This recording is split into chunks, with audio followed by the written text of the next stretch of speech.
Hi friends, എല്ലാവർക്കും recipes by രേവതിയുടെ ഒരു പുതിയ എപ്പിസോഡിലേക്ക് സ്വാഗതം. ഇന്ന് വന്നിരിക്കുന്നത് വളരെ എളുപ്പത്തിൽ തയ്യാറാക്കിയെടുക്കാൻ വേണ്ടി പറ്റുന്ന നല്ല ടേസ്റ്റി ആയിട്ടുള്ള ഒരു പലഹാരത്തിൻ്റെ റെസിപ്പിയുമായിട്ടാണ്. പഞ്ഞി പോലെ സോഫ്റ്റ് ആയിട്ടുള്ള ഈ ഒരു പലഹാരം ഉള്ളിലൊരു ക്രീമി ആയിട്ടുള്ള ഫില്ലിങ്ങോട് കൂടിയിട്ടാണ് തയ്യാറാക്കിയിരിക്കുന്നത്. അപ്പോൾ ഇതെങ്ങനെയാണ് ഉണ്ടാക്കുന്നതെന്നൊക്കെ നമുക്കൊന്ന് നോക്കിയിട്ട് വരാം.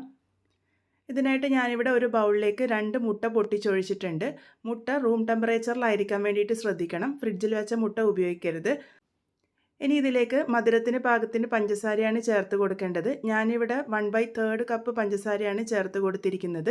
ഇതിൻ്റെ കൂടെ തന്നെ നല്ലൊരു ഫ്ലേവറിന് വേണ്ടിയിട്ട് 1 ടീസ്പൂൺ അളവിൽ വാനില എസൻസും കൂടെ ചേർത്ത് കൊടുത്തിട്ടുണ്ട്. പഞ്ചസാരയുടെ അളവ് നിങ്ങൾക്ക് കൂട്ടോ കുറക്കോ ഒക്കെ ചെയ്യാവുന്നതാണ്. ഇനി ഇത് നല്ലപോലെ ഒന്ന് മിക്സ് ചെയ്തെടുക്കാം. ആ ഒരു പഞ്ചസാരയൊക്കെ നല്ലപോലെ അലിഞ്ഞ് വരണം. അപ്പോൾ ആ ഒരു സമയം വരെ ഞാനിവിടെ നല്ലപോലെ തന്നെ ബീറ്റ് ചെയ്തെടുത്തിട്ടുണ്ട്. നിങ്ങൾക്ക് പഞ്ചസാര പൊടിച്ചിട്ട് വേണമെങ്കിലും ചേർത്ത് കൊടുക്കാം. അതിനുശേഷം ഇതിലേക്ക് 2 ടേബിൾ സ്പൂൺ അളവിൽ വെണ്ണയാണ് ചേർത്ത് കൊടുത്തിരിക്കുന്നത്. വെണ്ണയ്ക്ക് പകരം നിങ്ങൾക്ക് റിഫൈൻഡ് ഓയിൽ വേണമെങ്കിലും ചേർത്ത് കൊടുക്കാവുന്നതാണ്. വെണ്ണയും റൂം ടെമ്പറേച്ചറിലായിരിക്കാൻ വേണ്ടിയിട്ട് ശ്രദ്ധിക്കണം. നമ്മൾ തണുത്ത ബട്ടർ ചേർത്ത് കൊടുക്കാൻ വേണ്ടി പാടില്ല. അപ്പോൾ ഞാനിതിപ്പോൾ നല്ലപോലെ തന്നെ ഒന്ന് മിക്സ് ചെയ്തെടുത്തിട്ടുണ്ട്. ഇനി ഇതിലേക്ക് ഡ്രൈ ആയിട്ടുള്ള ഇൻഗ്രീഡിയൻസ് ഒന്ന് അരിച്ച് ചേർക്കാനാണ് പോകുന്നത്. ഞാനിവിടെ 1 കപ്പ് അളവ് മൈദ ഇട്ട് കൊടുത്തിട്ടുണ്ട്. ഇതിൻ്റെ കൂടെ തന്നെ 1 ടീസ്പൂൺ അളവിൽ ബേക്കിംഗ് പൗഡറും 1/4 ടീസ്പൂൺ അളവിൽ ബേക്കിംഗ് സോഡയാണ് ചേർത്ത് കൊടുത്തിരിക്കുന്നത്. ഇതിലേക്ക് 1/4 ടീസ്പൂൺ അളവിൽ ഉപ്പും കൂടെ ചേർത്ത് കൊടുക്കാം. ആ ഒരു മധുരമൊക്കെ ബാലൻസ് ആകാൻ വേണ്ടി സഹായിക്കും. ഇതെല്ലാം കൂടെ ഒന്ന് അരിച്ചെടുത്തിട്ട് നമുക്ക് ചേർത്ത് കൊടുക്കാം. ഇനി ഇതൊന്ന് നല്ലപോലെ തന്നെ മിക്സ് ചെയ്തെടുക്കണം. മിക്സ് ചെയ്തെടുക്കുമ്പോൾ ശ്രദ്ധിക്കാനുള്ളത്, നമ്മൾ ഒരുപാട് ഇങ്ങനെ ഇട്ടിളക്കേണ്ട ആവശ്യമില്ല. ജസ്റ്റ് ആ ഒരു ഇൻഗ്രീഡിയൻസ് ഒക്കെ നല്ലപോലെ ഒന്ന് മിക്സായിട്ട് വന്നാൽ മാത്രം മതി. ഇതിപ്പോൾ കട്ടിയായിട്ടാണ് ഉള്ളത്. ഇനി ഇതിലേക്ക് പാലാണ് ചേർത്ത് കൊടുക്കേണ്ടത്. ഞാനിവിടെ ആദ്യം 1/2 കപ്പ് അളവ് പാല് ചേർത്തിട്ടുണ്ട്. പാലും റൂം ടെമ്പറേച്ചറിലായിരിക്കാൻ വേണ്ടി ശ്രദ്ധിക്കണം. നമ്മൾ ഈ ഒരു ചേർത്തിരിക്കുന്ന മുട്ട, ബട്ടർ, പാല് എല്ലാം തന്നെ റൂം ടെമ്പറേച്ചറിലായിരിക്കണം. ഇനി അതെല്ലാം കൂടെ നല്ലപോലെ ഒന്ന് യോജിപ്പിച്ചെടുക്കാം. നമ്മളുടെ കൂട്ടിൻ്റെ കൺസിസ്റ്റൻസി ഏകദേശം ഒരു ദോശമാവിൻ്റെ കൂട്ട് ആ ഒരു രീതിക്കാണ് വേണ്ടത്. ഞാനിപ്പം ഇത് കുറച്ചും കൂടെ കട്ടിയായതുകൊണ്ട് ഇതിലേക്ക് 1 ടേബിൾ സ്പൂൺ അളവിൽ പാലും കൂടെ ചേർത്തിട്ടുണ്ട്. ഇത് നിങ്ങൾ നോക്കിയിട്ട് വേണം ചേർത്ത് കൊടുക്കാൻ വേണ്ടിയിട്ട്. നമ്മൾ ചേർക്കുന്ന മൈദയുടെയൊക്കെ വ്യത്യാസം അനുസരിച്ച് ഈ ഒരു പാലിൻ്റെ അളവിലും വ്യത്യാസം വരും. അപ്പോൾ നോക്കിയിട്ട് മാത്രം ചേർത്ത് കൊടുക്കുക. ഞാൻ കൂട്ടിൻ്റെ കൺസിസ്റ്റൻസി അവസാനം കാണിച്ചു തരാം. അപ്പോൾ ഇതുപോലെയാണ് നമ്മളുടെ കൂട്ട് വേണ്ടത്. ഒരുപാട് കട്ടിയുമില്ല എന്നാൽ ഒരുപാട് ലൂസുമില്ല, ആ ഒരു രീതിക്കാണ്. ഇനി നമ്മൾക്ക് ഇതിൻ്റെ ഉള്ളിലേക്കുള്ള ക്രീമി ആയിട്ടുള്ള ഫില്ലിംഗ് തയ്യാറാക്കാം. അതിന് വേണ്ടിയിട്ട് ഞാനിവിടെ 2 മുട്ടയുടെ മഞ്ഞ എടുത്തിട്ടുണ്ട്. ഇനി ഇതിലേക്ക് പഞ്ചസാരയാണ് ചേർത്ത് കൊടുത്തിരിക്കുന്നത്. ഞാനിവിടെ 3 ടേബിൾ സ്പൂൺ അളവിൽ പഞ്ചസാരയാണ് ചേർത്ത് കൊടുത്തിരിക്കുന്നത്. പഞ്ചസാരയുടെ അളവ് നിങ്ങൾക്ക് കൂട്ടോ കുറക്കോ ഒക്കെ ചെയ്യാവുന്നതാണ്. നല്ലൊരു ഫ്ലേവറിന് വേണ്ടിയിട്ട് 1 ടീസ്പൂൺ അളവിൽ വാനില എസൻസും കൂടെ ചേർത്തിട്ടുണ്ട്. ഇനി ഇതിലേക്ക് ചേർക്കാൻ വേണ്ടി പോകുന്നത് 2 ടേബിൾ സ്പൂൺ അളവിൽ കോൺഫ്ലോർ ആണ്.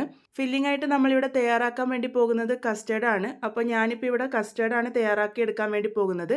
അപ്പോൾ ഈ ഒരു ഇൻഗ്രീഡിയൻസിന് പകരം നിങ്ങൾക്ക് കസ്റ്റേർഡ് പൗഡർ ഉപയോഗിച്ചിട്ടും ഇത് തയ്യാറാക്കി എടുക്കാവുന്നതാണ്. അപ്പോൾ കസ്റ്റേർഡ് പൗഡർ ഇല്ലാണ്ട് എങ്ങനെ കസ്റ്റേർഡ് തയ്യാറാക്കാമെന്നാണ് ഞാനിപ്പോൾ ഇവിടെ കാണിച്ചിരിക്കുന്നത്. എല്ലാം കൂടെ ഒന്ന് നല്ലപോലെ മിക്സ് ചെയ്തെടുക്കുക. ആ ഒരു പഞ്ചസാരയൊക്കെ ഒന്ന് അലിഞ്ഞ് വരുന്നത് വരെ. ഇതിപ്പം ആ ഒരു പാകത്തിന് റെഡി ആയിട്ടുണ്ട്. ഇനി നമുക്കിതിലേക്ക് ആവശ്യമായിട്ടുള്ളത് പാലാണ്. ഞാനിപ്പോൾ ഇവിടെ 1 കപ്പ് അളവ് പാല് ഒരു പാനിലേക്ക് ഒഴിച്ചു കൊടുത്തിട്ടുണ്ട്.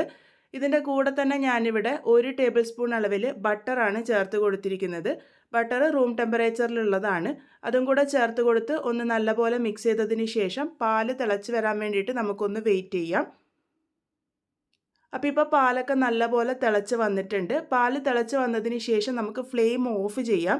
അതിന് ശേഷം വേണം നമ്മൾ തയ്യാറാക്കി വെച്ചിരിക്കുന്ന ആ ഒരു മുട്ടയുടെ മിക്സ് ചേർത്ത് കൊടുക്കാൻ വേണ്ടിയിട്ട്. ഫ്ലെയിം ഓഫ് ചെയ്യാൻ വേണ്ടിയിട്ട് ശ്രദ്ധിക്കണം. അല്ലാന്നുണ്ടെങ്കിൽ നമ്മൾ ചേർക്കുമ്പോൾ തന്നെ കട്ട പിടിക്കാനുള്ള സാധ്യതയുണ്ട്.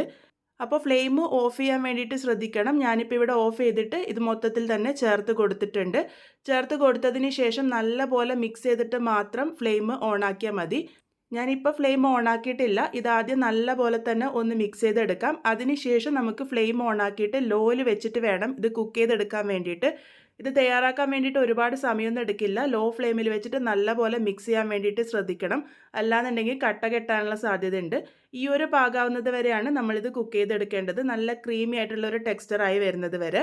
ഞാനിതിപ്പം ഒരു പാത്രത്തിലേക്ക് മാറ്റിയിട്ടുണ്ട്. ഒന്ന് ഇളക്കി കൊടുക്കുകയാണെങ്കിൽ നല്ല ക്രീമി ആയിട്ട് തന്നെ ഇരിക്കും. അല്ലാന്നുണ്ടെങ്കിൽ ചെറിയ കട്ടകൾ വരാനുള്ള സാധ്യതയുണ്ട്. അപ്പോൾ ഇത് നമുക്ക് സൈഡിലോട്ടേക്ക് മാറ്റി വയ്ക്കാം. ഇനി നമ്മൾക്ക് നമ്മളുടെ മൈദ ബാറ്റർ ഉപയോഗിച്ച് പാൻ കേക്ക്സ് റെഡിയാക്കി എടുക്കാം. അതിന് വേണ്ടിയിട്ട് ഞാനിതിപ്പോൾ ഒന്ന് ഇളക്കി യോജിപ്പിച്ച് കാണിച്ചു തരുന്നുണ്ട്. കൂട്ടിൻ്റെ കൺസിസ്റ്റൻസി ഇതാ ഈ ഒരു രീതിക്ക് വേണം. ഇനി ഇത് തയ്യാറാക്കി എടുക്കാനായിട്ട് ഞാനിവിടെ ഒരു പാൻ വെച്ചിട്ടുണ്ട്. അതിൻ്റെ മുകളിലേക്ക് കുറച്ച് ബട്ടർ ഒന്ന് സ്പ്രെഡ് ചെയ്യുന്നുണ്ട്. വളരെ കുറച്ച് മാത്രമേ സ്പ്രെഡ് ചെയ്യുന്നുള്ളൂ. ഇനിയിപ്പോൾ സ്പ്രെഡ് ചെയ്തില്ല എന്നുണ്ടെങ്കിലും കുഴപ്പമൊന്നുമില്ല.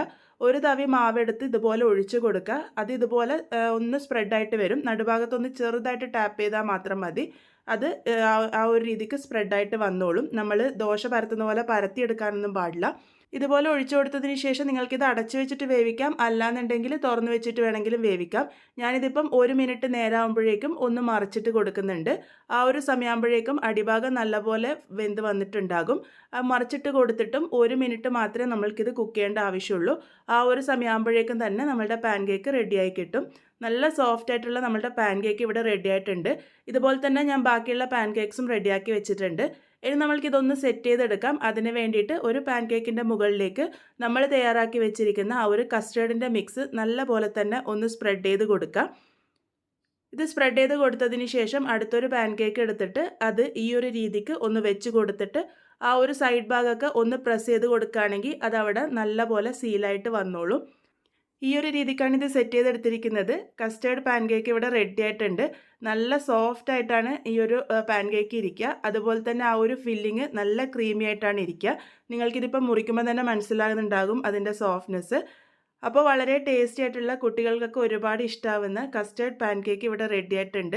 സാധാരണ പാൻ കേക്കിൻ്റെ കൂടെ തന്നെ ഈ ഒരു കസ്റ്റേർഡ് ഫില്ലിങ്ങും കൂടെ വരുമ്പോൾ പാൻ കേക്കിൻ്റെ രുചി ഒന്നും കൂടെ കൂടും. അപ്പോൾ എല്ലാവരും എന്തായാലും ട്രൈ ചെയ്ത് നോക്കുമെന്ന് പ്രതീക്ഷിക്കുന്നു. ഫീഡ്ബാക്സ് ഒക്കെ പറയാൻ മറക്കരുത്. വീണ്ടും ഒരു നല്ല റെസിപ്പിയുമായി കാണാം.